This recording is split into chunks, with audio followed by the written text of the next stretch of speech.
Hey, Uh, welcome to Let's Talk Hoops with Chris Foss and Kumbeno Memory. Man, we got one of the OG hoop dreamers. OG, man, we used to battle back in the day, have some good fun battles. My main man, Larry Love, in the building. what's happening? How you Word. doing? Been a minute, man. It's been a minute. Come on, man. I was so happy when I saw you, man. We go through life and like sometimes you have really good experiences with people, but you don't know, like life takes us in different spots. You don't know where you're about to go to. So that we're back reconnected, man, and keep trying to grow and build. But like I'm just so proud and happy where you're at. Came into that, man. I appreciate it, man. It's been a long journey, man. But yeah, me and you go way, way, way, way back, man. We had some battles, man. You know, me, you, Ime. I mean, it's we go way back. So I'm blessed to be here and be able to share some ideas and thoughts and wisdom to the next generation. Hell yeah. Players, coaches, and parents. That's who we trying to educate. Man, while we're at it, let's talk about back in the day. What was it like? Talk about those experiences with when we first met and what it was like up there at P State. Man, for me, it was just a breath of fresh air, or something different. I'm born and raised in Long Beach, California, as you know. At that time, Long Beach, we had some dogs, man. AJ Diggs, Wesley Stokes, Carlos Rivers. I mean, every day was a battle. And not to say that I was overlooked, I just knew I wasn't, at that time, I wasn't talented enough at the time. You know, there was no trainers. It was just, moms, pops, whoever, catch a bus. You get dropped off at the gym and you got to figure the rest out. So after I graduated from high school, I didn't really play much. I grew about 5, 6 inches from the time I was graduating to the time I got to P State. Yeah, man, I don't know if you ever knew that, but like I got in P State with my grades. So kids, make sure your grades is on point. And I came up at orientation and I talked to Zabaka back then. It was Joel Zabaka. I talked to him, um, and he kind of gave me the look like, yeah, we'll have tryouts one day. Yeah, you can come if you want to. I'm like, all right, cool. So I took that as I had a Scally. Popped up on campus, a little over 6 foot now, and I just had that Cali dog in me, man. It was they I don't at that time, P State didn't look like us back then. It looked a little different. Not to say we didn't have ballers, but it just looked different. Going through the motions, working out, playing against you, IG, of course, Ivan Gardner got a shout out to him. That was my original OG. And I was just battling with y'all and just getting better and better. And then out of the blue, Joel hit me up, was like, "Hey, yeah, I heard you've been doing some stuff. Like, you want to come like work out for us?" And the rest is kind of history. I mean, unfortunately, I got hurt, and that just happens to all players. End up transferring to Western, finishing my years there. But in the beginning, man, I tell people this all the time. You especially, you had the understanding of like spacing down so pat, it was crazy. Like I remember you cutting, backdooring, throwing no look passes. I'm like, yo, who is this dude? Like it didn't make no sense. Back then you had more hair on your head, so your shit was flopping around and stuff. So, but at the end of the day, it was just like y'all never took it easy on us. Y'all battled us, y'all pushed us to the point where, man, like my hunger.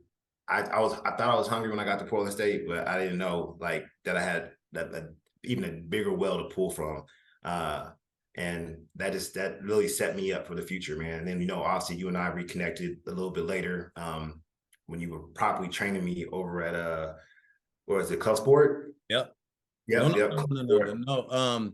Is either at the River Place or out at Hawthorne Farm in Hillsborough. But I think it was the River Place. Yeah, it might be the We, real place. So yeah. we used to play and stuff at clubs where I might just actually no, it was when me and IG was out there with H. Yeah, You're right. H. My Yeah, bad. yeah, yeah, yeah. I didn't know if I could mention H. So Yeah, I yeah. yeah, H. Yeah. So it was Club Sport.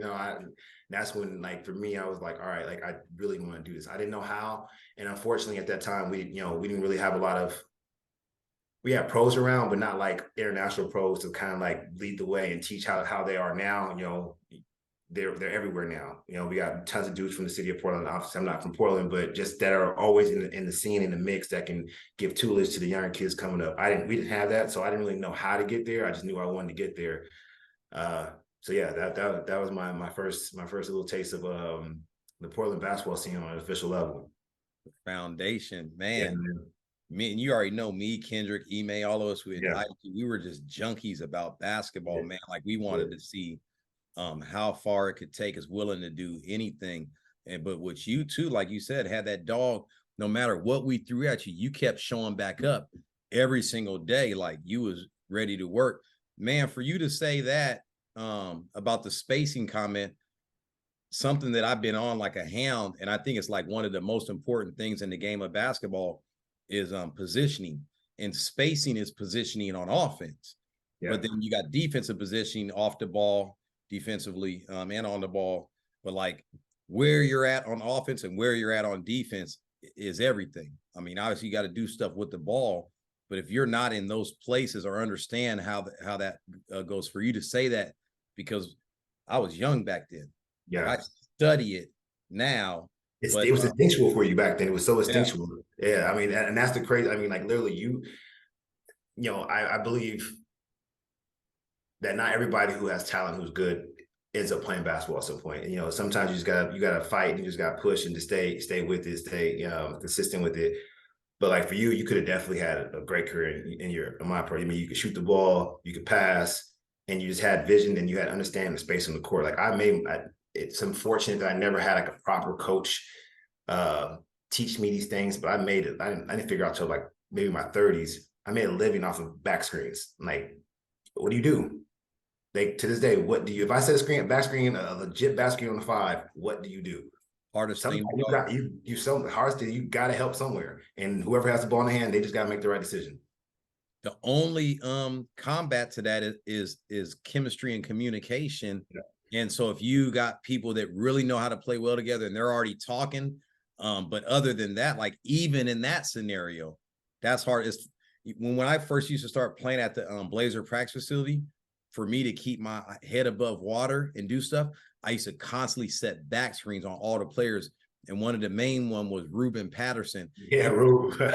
He might, you fucking do that again, man. I tell you. And I'd be like, I'm gonna do it again. Like now that I know you don't like it, I'm definitely doing it again. Yeah. Yeah, thank you. Yeah, once you tell me that, like I can't even if you like, he might chop your finger off. I can't. I have to do this. This is just too enticing. Yeah.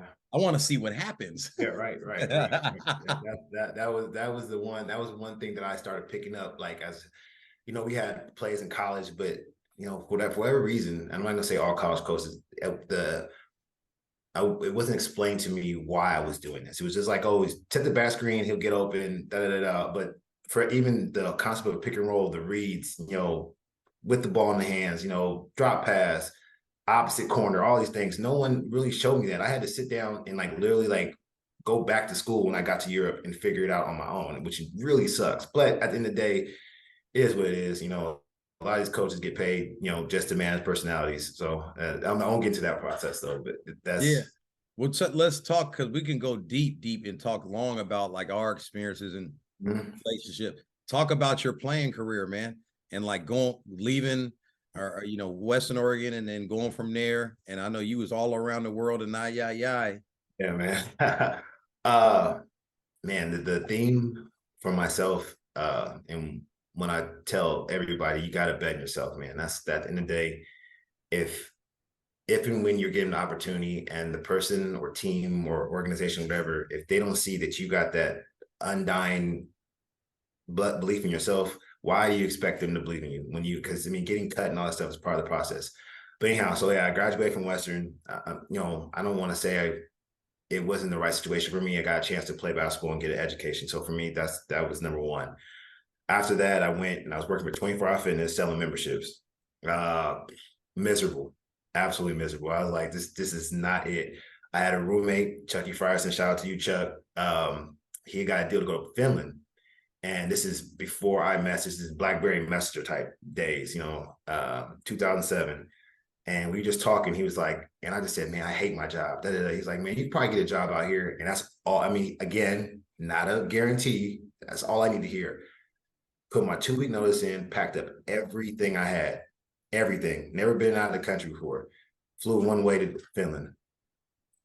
One-way trip to Finland, got there, tried to work out for Chuck's team. They had their guard situation locked up, which was fine. Again, I just needed opportunity somewhere. I was going to every game I can get to from train, whatever the case may be. I might have been about 2-3 weeks in the process. And I'm at a game and I'm just sitting there dribbling the ball under my legs, just dribbling, just watching the game. After the game, the assistant coach was American, but he had been out there, lived there, had family out there. He just came to me like I was one of the only black guys there. He was like, "Yo, what are you doing here?" I was like, and I told him just what I'm telling you. I flew out here, I'm looking for a team. He's like, "You any good?" I'm like, "I think so." And he was like, "Our guard just got hurt. We need one." Like almost like 5-on-5 pickup. He was like, "Where are you staying?" I told him where. He was like, "All right, I'm gonna get you a train ticket. Come to practice." Beans, I never played harder in my life. To this day, I promise you, I mean, I'm diving on loose balls. I'm talking about balls that are not even there. I'm just diving, like just going crazy just to show my worth. I mean, just setting dudes up in the right position, da da da. Da. Signed my first deal, man. That was it. And I think it was like a Wednesday, and I ended up playing that Sunday. And then like kind of the rest is kind of history, man. I played about 13 years, played all over Europe, did a little tour in China. I got a chance to see amazing things, man. Get paid to play basketball. It was unbelievable, honestly. I mean, basketball has given me so much, even to my current profession now. Like it's just been such a blessing. And I mean, one thing I really want to harp and educate to the kids is like, of course, we want to get to the league. Everybody wants to play in the league. I don't care who you are, but basketball can provide so many avenues and open so many doors for you. I mean, it's a tool. Use it. Don't let it use you. Man, to go all around the world, from that round ball to go around the globe, look at the opportunities. And Yep. yeah, perfect segue. That's why I was already thinking about that earlier today and the other day, just when we were thinking about recording, is like, look at the opportunities that basketball can lead you to. And now with NIL and social media and all these different things that people can go down, the filming piece. I mean, it's just created new jobs in this thing, but also being able to extend your dreams. So talk about, because I want you to speak more about it, but yeah, to talk about the transition from playing into the current role that you have now in your career. Yeah. So again, like I said, the theme is betting on yourself, man. So we all deal. I mean, basketball is amazing. And what it teaches you how to love, teach you how to hate. You deal with heartbreak. We deal with so much as an athlete, not just basketball, but all sports. Um, 18, 2018, I was just like, I didn't have a bad season, but I just saw basketball was shifting a little bit away from where I was mentally. Practice started becoming like methodical. I was like, man, I got up for games. Games, it was easy, but practice, I was like, man, this ain't it today. I 2 a day. No, I don't want to do this. And one thing I always want to do is, give respect to the game for what it did for me. So I was like, all right, this is going to be my last year. So after the season, I came back home and I went through a breakup, like as we all end up doing. Unfortunately, I just wasn't in a space where I was like, I couldn't be at that time so close to her and then not be with her in a situation like that. So I was like, all right, I know where I'm comfortable. I'm going back to Europe. I hit up one of my boys, one of my old teammates, Vedran Nakic. Shout out to you, man. And he was telling me what Adidas was doing. He was like, man, Adidas is doing some great things over here, man. Da, da, da. I'm like, yeah, but I've been playing basketball so long. How am I going to get a job? So I'm applying for jobs, applying for roles that are way over my head. But I'm just applying. I'm not getting any job. So I moved from Long Beach, California, to Herzogenaurach, Germany, the small village outside of Nuremberg, and I just plopped my butt there. I was like, look, I'm gonna figure out somehow. Started coaching, started training, started playing again. So essentially for me, my mindset was I'll play because coaching became easier. If I'm teaching these kids something and they can watch me do it, it just gave me a little bit more like leeway, and they'll trust me a little bit more as far as like, hey, that's this guy just teaching stuff. He don't know what he's talking about. So I ended up started coaching some of this senior executives at Adidas, coaching their kids, and I would just drop my hat, just kept like telling them what I wanted to do, to the point where I started working for a company called Act 3, and I was essentially packing boxes. Being at 35, I'm packing boxes. With teenagers and stuff like that. But again, it was humbling. It brought me back a little bit. It was like, look, just because you play basketball and all that shit, we don't really care. Did that for a bit. Then I got an opportunity to help with the comms team, which is more or less marketing for a campaign they had coming up. And I thought I did well. I went from working there like 2 days a week, and then they extended me 3 days a week, 4 days a week, and then it became 5 days a week. So I did that all through the pandemic. And actually backpedal a little bit. Right before the pandemic, I got a chance to meet a guy to this day. I still speak so highly of him. Saved my life. His name is Koofy Brown. Met him. Koofy Brown. Koofy, you know Koof? Yeah, Koof. Yeah, Koof. I don't even want to deter your story, but I know Koof really well. Yeah, Koof, man. So he was randomly visiting Germany, and I'm sitting in the office, maybe one of my first days, and he walked right past me, and he like stopped. It was like, "Who are you?" And I was like, stunned. I didn't know what to say because I was like, "Am I in your seat?" They didn't know what to say. And he just like, "Well, you ain't got it right now. I'm gonna keep moving," and walked away. Long story short, came back around full circle, met him actually as I was leaving the office that day, ran into him in the elevator, and we had a whole conversation. I told him pretty much, we call it elevator pitch now. I gave him like a 2-minute elevator pitch, told him everything about me. And he was like, "All right, I'm gonna keep my eye on you for you. Keep my eye on you." I was like, "All right, cool."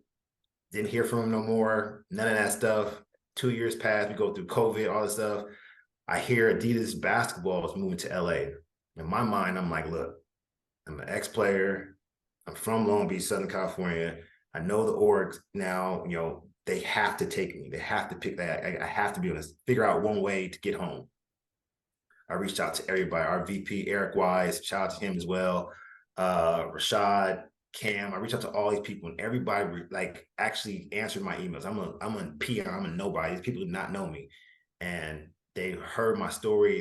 And everybody led me back to Koof, which is crazy. When I got off my last call with Rashad and Cam, Koof literally texted me and was like, "Yo, you ready to come home?" I'm like, I'm looking at him like, "God, don't make mistakes, man." So that's the longest story made short. I bet on myself. I was like, I'm gonna put myself in position. We're human. Our bodies, our minds, our hearts, everything. We evolve from stress. Stress. If you want to work a muscle, you have to put your stress. Your mind, same thing. Your skills, the same thing. I put myself in a corner several times in my life to where I had no other options but to succeed. Yeah. And that's essentially what I did in Germany, and it worked out, man. I told my parents, I told my sister, my brother-in-law was like, "Look, I'm gonna be back. And I'm gonna be working for Adidas basketball." And they looked at me kind of not like they didn't believe in me, but they just didn't I didn't have a plan. I'll be honest with you, I really didn't have a plan. I was like, I just need to get a job, and then the rest I'll figure out. But yeah, so now I'm currently working Adidas basketball in LA. I lead from a global side, the marketing for Donovan Mitchell and his signature campaign. I used to do Dame as well, but we did some reorg and shifting, so I don't no longer work on Dame's campaigns. But Donovan Mitchell got a shoe dropping October 15th. Look out for it. Don 5, Don issue 5 is going to be amazing. So anybody out there, if you need some shoes, go to the store, pick them up. Donovan 5, yeah. Now Donovan Mitchell, man, doing big things. Big things, man. Highly talented. Very. A guy I could easily, as long as he keeps tuning in the right direction, could easily be one of these next guys. Like, look what was it, 73 last year? 71. I mean, like, that's just sick numbers to go up in that thing. Man, I got to come back to Koof. Yeah. So, I started Hoop Dreams in 2002. We met maybe, I don't know, 97, 98, something there. Yeah, around that time. So I used to go play pickup out at the Bo Jackson at the Nike campus. We just this ain't nothing. Like, for us, we can talk this, but other people are like, whoa, you just pick up basketball. But we're hooping. But when you hoop at the Nike campus, like, you just talk about VP, global, something. Everybody's that. But when we hoop, you know how we hoop. And so we get done. We're down in the locker room afterwards. And I just happened to be, I don't know if we played on the same team or whatever, but we're downstairs. He's like, "Hey, man, what's up, man? Like, how is it? Who are you, man? Like, what do you do?" I was like, "Man, I do basketball training." And I remember being younger, and like, when I said it to him, I didn't have the pride I have about it now. It was like, I do basketball, but I saw myself kind of lower level, not knowing like the impact and all that stuff. But he was like, "Whoa, oh, for real?" Man, this was 2006. Now we're in 2023. From that conversation, me and him, friendship, we're eating all the time. I come out there. I remember when his dad came in town. they all came and hung out like because his dad was good in marketing, helped me with like my business stuff at the beginning. But here's the bigger piece. This is like, I don't even think they had a person for this. At that time, he had myself and Aaron Cowan. JoJo just had the fam jam this weekend. He had me and JoJo come out to the THRPD thing, and they did like, we were, I didn't know what the term was, but we were creative directors, and they had us just see what it looked like doing that job. Like, we're the liaison in between to the player. And so they showed us do that. It was like kind of like a practice setting. I guess in their minds, we blew it away. So within the next week, me and JoJo was doing Darren Williams and Karolinko and Boozer in Utah. Then we was in LA with God damn it, what is his name? What used to bam out for play for Michigan State and play for the Phoenix Suns? Jason Richardson, Elton Brand, and Ben Gordon. Yep. We did like 3 cities. We was gone for like 9 days, but it just happened that fast. So I ended up doing between 06 and 09, 7 shoots. One of them, the first Team USA thing they did down in 2007 and there. And my last shoot I did in 09 was with LeBron, right before we went to Vegas to do the things. So I was like, man, I was long as hell. I'm like, but that all came through Kofi. Yeah, man. Yeah, he's very talented in the way he connected dots on things, man. So yeah, he was definitely instrumental in, you know, where I'm at today. Like I said, I mean, and one thing I would definitely want to tap on is, as you're in the position of training kids, is making sure that they understand that they need to take care of this just as much as everything else. I believe strongly that athletes are the most insecure people on the planet. I mean, if you think about it, I'll give you an example. If you're a 12-year-old kid, you're playing for your middle school, or let's say 14 for your high school, in a course of a week, you might get told 25 times you're doing something wrong. And then that one game, you're going to get a chance to actually showcase your talent in front of your family and friends, you don't play. That builds depression over a course of the amount of depression that you can go through. I mean, I dealt with it. I mean, not so much as much today because the different landscape, but I was struggling with that my whole entire career. Like, and I just never, you know, I'm trying to be tough. Like, nah, I'm, you know, and my way of doing it was just going to the gym, work myself harder, which caused me to have some physical issues and things of that nature. Like, I just overworked myself. And I mean, I think I could have played a little bit longer? Who knows? At the same time, I knew my body was like, nah, this ain't, that's why the practice thing, I was like, I'm good. I don't need to be on practice. I don't want to hear you. You can yell at me in the game because I'm so turned up at the game. I almost block you out. But at practice, I'm absorbing everything. And I'm going home, you know, and it was too much. So it's one thing that I think kids really need to focus on. You need to talk to somebody. If it ain't your parents, you know, go get help. I mean, getting help is not a bad thing at all. You know, I think that's something for sure that we as adults who have done it or been through it can, you know, express to these kids and help them understand, like, it's only going to make you, because trust me, I was not the most talented player, but when I was confident and I was in my back, there's nothing you could have done with me at that time. You might give me a bucket, cool. I'm gonna be right back at you 100%. And in the games I didn't play well, it was all up here. It wasn't talent, it wasn't the skill set, it was my head. It was just all over the place. I'll shoot the ball, miss. I look, and stupid me, I'll look at the coach and see his face. I'm like, oh, okay. Now every time I shot, I was like, oh, damn, you know. So that's one thing that I would ask every trainer or scout or whatever, to be like, if you have these kids' ears, talk to them about this just as much as everything else, because they need it. They are, I mean, today, think about it, back when we were coming up, I knew you were working, but I didn't know what you were doing.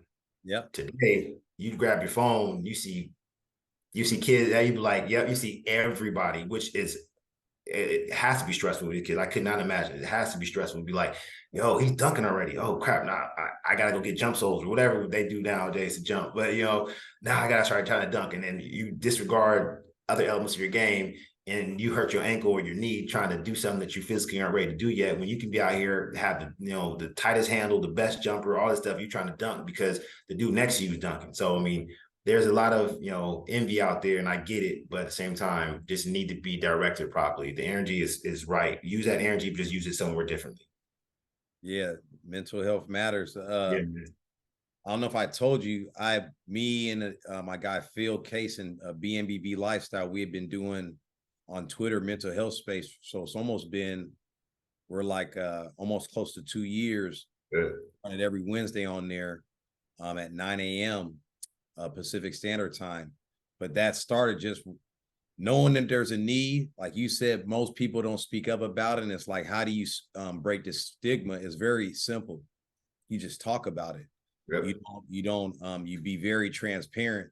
And that's something that I utilize and use in my coaching now is tell them the shortcomings, or tell them, even as adults, I have an issue with that. Where this isn't just regulated or relegated to just you youth. But when you put yourself out there, Right. it opens up their eyes and minds more. But that's something like mental health wasn't a topic talked about. It was just overcome. Like you said, you just did more. And it's really hard to have a youth good circle that's going to understand all this stuff together. So you got to have some type of mentor or somebody that you can talk to that's just non-judgmental and hard. That's a tough one, but yeah. And I don't know if that's even going to be your parent, to be honest, man. That's what I'm saying. I think that's the beauty of sports, is that you're going to interact and get with a good teacher, or coach, or a mentor that's going to be able to offer you some good wisdom to move on. But yeah, man. So you being in your role now with Adidas, what specifically is it? You talked a little bit about it, and like, just tell me, like, what's a day in the life of Larry Love at Adidas? Cool. Yeah. So I mean, you think about it. You have, like I said, Don 5 dropping 10/15, 2023, a week before season tip off against the Brooklyn Nets. So a little plug for my man Don. But essentially building out his full calendar. We think about it in the scope of 12 months at the minimum. He'll have at least 7 to 9 different colorways. Each colorway should have some level of activation or some kind of amplification that allows the consumer to see that it's coming out, for one, from it being 2D images from social. If we have some kind of 3D edit or whatever the case may be, or even maybe an on-court or in-person activation. So just building that out, working with the markets. So you have NAM, you have Europe, you have GCA, you have APAC and stuff like that across the water.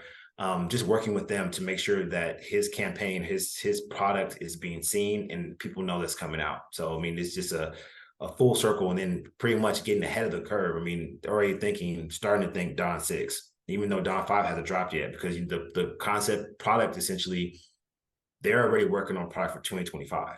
And that's standard for all brands. They should be well into the future already working on a product. So now I'm catching up. I need to get into the mood of 24, things of that nature. Like, he's going to be playing the Paris game, January 11th. Anybody who's in Paris or whatever the case may be, it's going to be an amazing opportunity just to put Dom on the international stage. I mean, he played a couple years ago, FIBA, but this time around, he's more mature. Much better player than he was at that point. Not saying he wasn't good then, but it's going to be an amazing game and an amazing opportunity for the world to really see how talented this guy really is. Because I mean, I think the sky's the limit for them as a Cavs, and especially for him as a player. He's gonna take advantage of it. I see him in those moments. I mean, dating back to the bubble, that he steps up in big moments. Yes, yeah.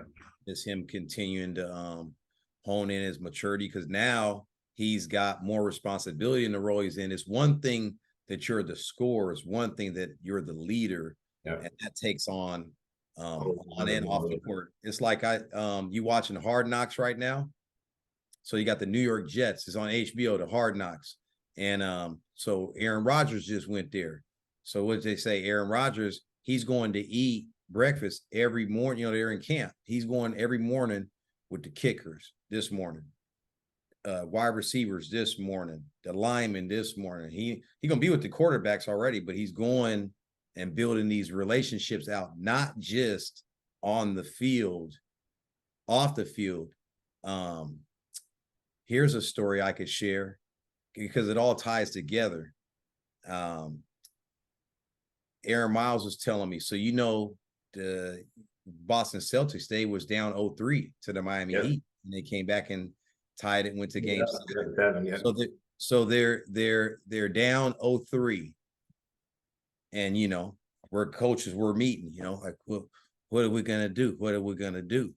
And while they're there, God damn it, Al Horford hits the coaches and says, let's go to Top Golf. We're going to Top Golf.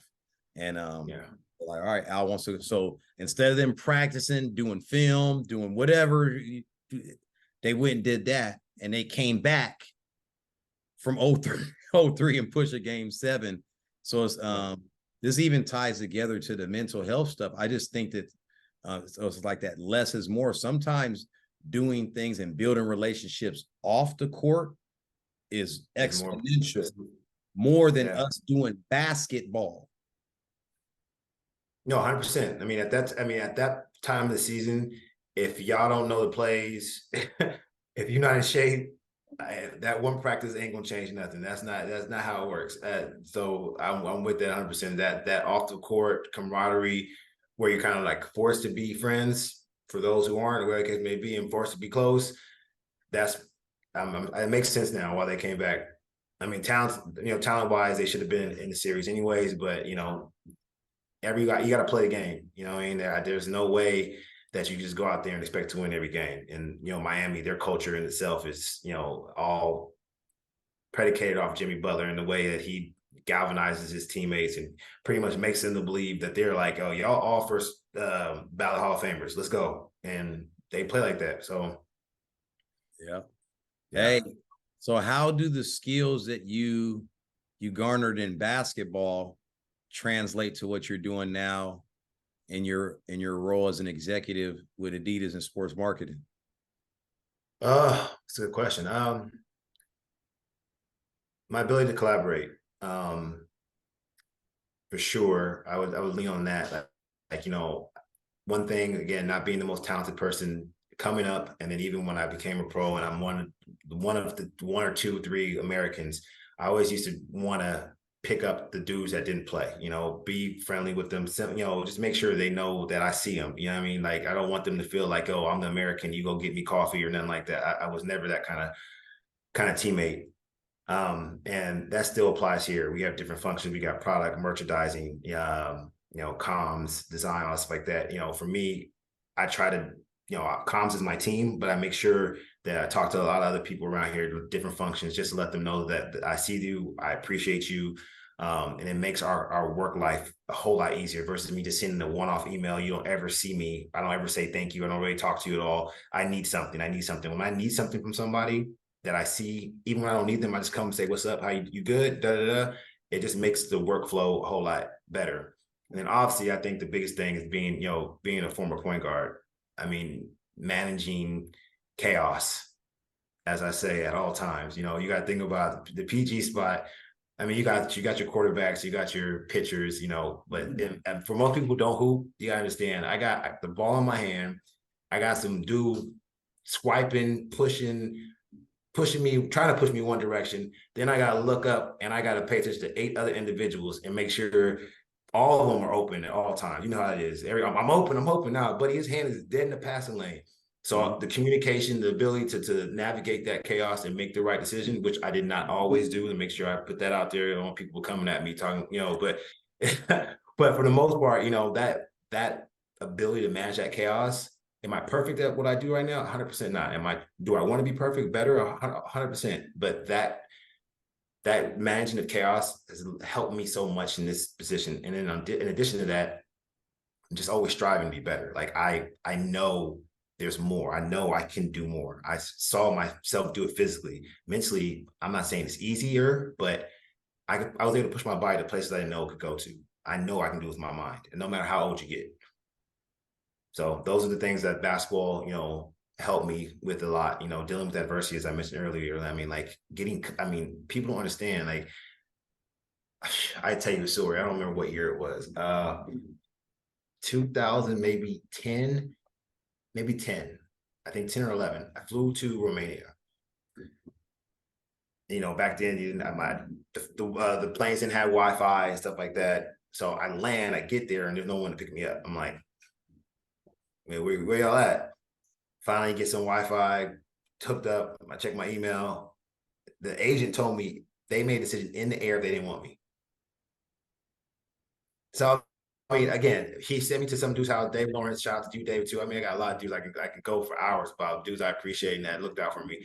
David Lawrence, he let me stay with him for a little bit till I figured out my next move or something like that. But literally in the air. I mean, I could have literally, I mean, did I cry? No. Was I pissed? Hell yeah. Literally, I need somewhere to put my head, rest my head. I needed to figure out my next move. I needed the gym.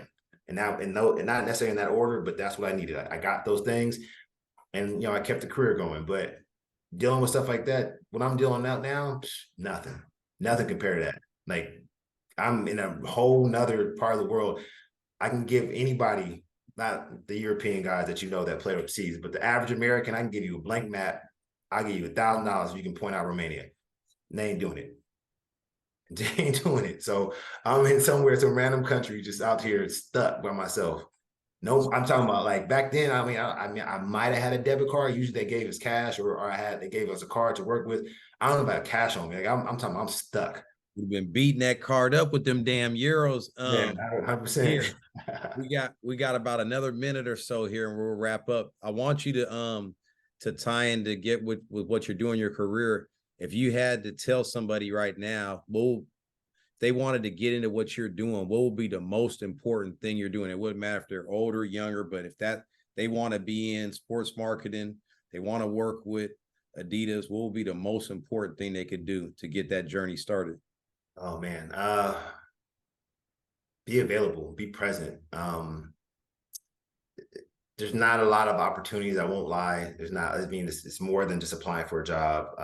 But there's so many different avenues that there's agency work, there's production work, where you'll be like hand in hand, face to face with someone like myself. I mean, I may not have the position or the power to hire you right off the top, but visibility is everything. Just being, to my entire story, like how I made it or got this far, I was in their face to the point where they couldn't say nothing. They have at some point. I'm showing up tomorrow. Just let you know, I'm gonna show up tomorrow. I mean, if you got access, you can get there. That would be my number one goal.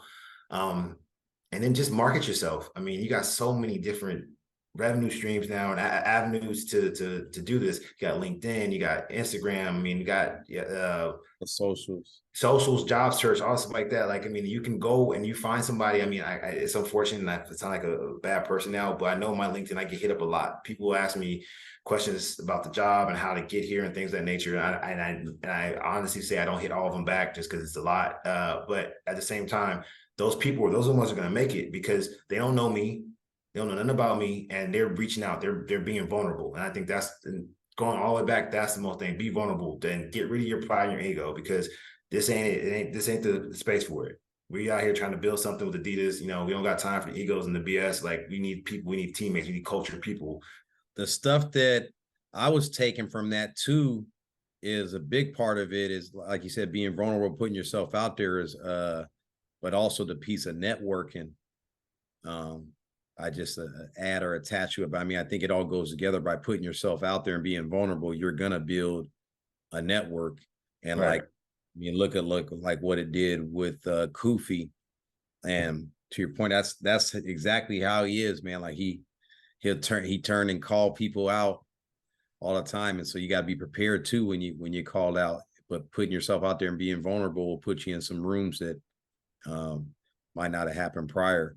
I want to ask you, this is something we ask all the guests. What is the hardest thing that you've ever had to endure with basketball?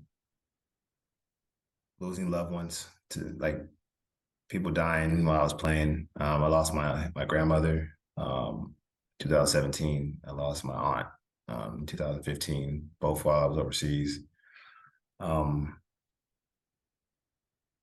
Yeah, for me, that was unbearable, but at the same time, it was like, do I leave? I wasn't in a position to leave. I was never, like, again, some players have it and they're able to leave and come back. If I left, it was, there's no breaks in the season for players like myself. Something I struggle with to this day a little bit, always is questioning, did I make the right decision to stay? What did I gain from it? Some extra money. I mean, not that me coming back would have saved my, my aunt or my grandmother by any means, but being able to spend those last few moments with them, you know, is something that I definitely struggle with to this day. So yeah, losing family members, losing like people I actually love and care about and who supported me, before I even knew, before I could walk. So that was the hardest thing for me. Family, it felt like it was back to back. And that was additional reason why I was ready to hang them up, just because I have two little nephews. And not that I'm not going to go ahead, nothing's wrong with them, but not just losing, but like missing life, missing like moments, first days of school. Like tomorrow they start school, I'm going to be right there in the morning to make sure they fourth and second grade. I'm going to be right there with them as they walk onto campus. And they don't even see it. They don't understand it. Why are you here, Uncle? I'm like, just because I need to see this. I missed so much, chasing my dreams. Now it's my time, to give my energy to y'all, so y'all can have someone, you have your family, you have your parents, but also be another outlet for you guys to live out your dreams as well. Heck yeah. Man, that's how I thoroughly loved picking up and dropping off my son and daughter to school. Still do to this day. So much fun, man. Like it's I don't know why, man. It's like just that experience. When I grew up, we didn't have a car for a lot of the time. I mean, off and on.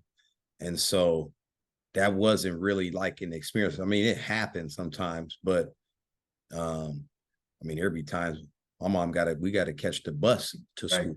Right. Not the school bus, the bus. Yeah. And the bus don't make the routes based on the schools. It's just getting people to work and stuff. So you usually got to get off the bus and then walk or something. They're trying to get you as close as possible. You lucky if you only had to catch one.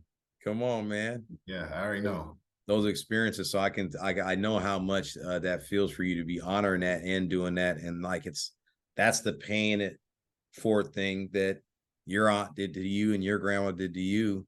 That now they'll have those experiences and can think back to those. And like you said, what did I gain? What did I miss? I mean, I don't know if that could even be answered. Like, how can you determine how big it is for them to see uncle at school or not see uncle at school? Yeah, 100%. 100%. You know what I mean? Yeah. But that's not something that I worry about. It's just for me. Selfishly, it's for me. I see them.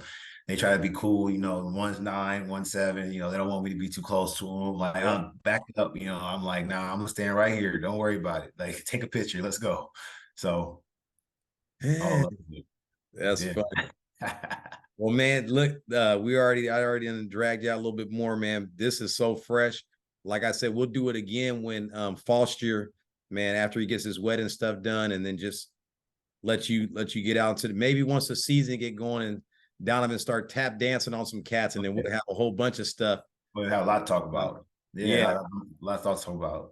And then I'm gonna let you know, like I said, when I'm coming down there to LA, man, and we'll break bread and connect, especially on some other stuff. But and then get IG back in the building. We can talk some real shit. Yeah, like Jizzle, man. I still stay in touch with him and stuff. So, but we playing quickly. We playing like a 35 and up, like they call it the old man Drew out here. And he be doing the videos of it. He shows the videos. And he saw me. And I was like, yeah, you know what to get this work, because look, I remember how y'all used to torch me. I got them young legs for y'all. But he still look, IG. I think he's vegan. So I mean, out there, so he's still moving well. He's still be getting his little fingertip dunk. Like, nah, IG's in good shape. I'd be like, hey man, I want to look a certain way, but I'm like, hey man, you're doing a lot, IG. Like, back in the day, I never want to let a motherfucker think they is wild working me. I'm working hard. I'm a hard worker. Now you can have that, buddy. I'm not doing them type of workouts. I tell you that right. Right. No, IG, he really be on it. I forgot what school he's coaching at now, but I know, Brentwood. He's at Brentwood. Right. Yeah, Brentwood. He did tell me that. Yeah. So I mean, I need to sit down. It would be great, man, to break bread with everybody, man. Just sit down and just reminisce and figure out how we can move this whole thing forward, man, for the next generation. Yep. Appreciate you so much, man. Thank you. Yes, sir. Larry Love, you guys. Episode 9, Let's Talk Hoops. Much love, big dogs. All right, man. Take care. All right, peace. Like. If you like this episode of Let's Talk Hoops, make sure to follow, subscribe, and share to keep the conversation going.